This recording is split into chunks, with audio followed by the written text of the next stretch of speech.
میرے کریم رؤوف الرحیم نبی نے فرمایا لوگو اللہ نے نبوت و رسالت مجھ پہ منقطع کر دی، ختم کر دی، سلسلہ نبوت کو ختم کر دیا، میرے بعد نہ کوئی رسول آئے گا نہ نبی۔ یہ بات پلے باندھ لو، ختم نبوت کا مطلب کیا ہے؟ سادے انداز میں سمجھاتا جاؤں، سادی گلنا جناب سمجھا ماں کہ ختم نبوت دا مطلب کیوے، ختم نبوت دا معنی کیوے، سارے نبی نبی، سارے رسول رسول، مگر مصطفیٰ کریم صرف نبی تے رسول نہیں، میرے نبی نبی آخری رسول۔ آج جناب والا اس قرآن دی تفسیر خود میرے کریم رؤوف الرحیم نبی کی تھی، جامع الترمذی حدیث نمبر 2272، میرے کریم رؤوف الرحیم نبی نے فرمایا ان الرسالتا والنبوتا قد انقطعت فلا رسول بعدی ولا نبی۔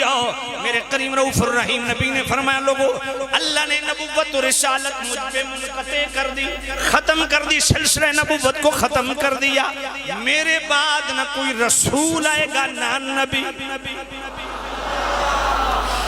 اے میرے محبوب نبی اگر کوئی دعویٰ کرے تو اس کے متعلق بھی ارشاد فرما دیں، یہی جامع الترمذی حدیث نمبر 2219، میرے کریم رؤوف الرحیم نبی نے فرمایا سیکون فی امتی 30 کذابون، فرمایا میرے بعد 30 جھوٹے پیدا ہوں گے۔ یا نبی کیا ہوگا؟ ان کا جھوٹ کیا ہوگا؟ کلہم یزعم انہو نبی۔ میرے کریم رؤوف الرحیم نبی فرماتے ہیں میرے بعد 30 جھوٹے پیدا ہونے، کذاب پیدا ہونے، تو انہاں دا کذب کیوے ہر ایک دعویٰ کرے سی کہ میں نبی، کلہم یزعم انہو نبی، وہ سارے دعویٰ کریں گے کہ میں نبی۔ فرمایا یاد رکھنا انا خاتم النبیین، میں آخری نبی۔ یا نبی اللہ آخری دا مطلب کیوے؟ فرمایا لا نبی بعدی۔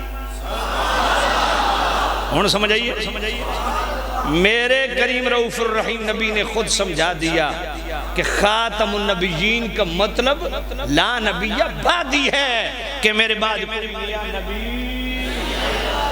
یار انا خاتم النبیین فرما دیتے، سیکون فی امتی 30 کذابون کلہم یزعم انہ نبی، انا خاتم النبیین، گل ختم۔ اے نال لا نبی بعدی کیوں لایا؟ گل پتہ چلیے کوئی نہیں۔ خاتم تے خاتم لوگوں نے چکر دیں دے ہو، گل پتہ پہلے کوئی نہیں۔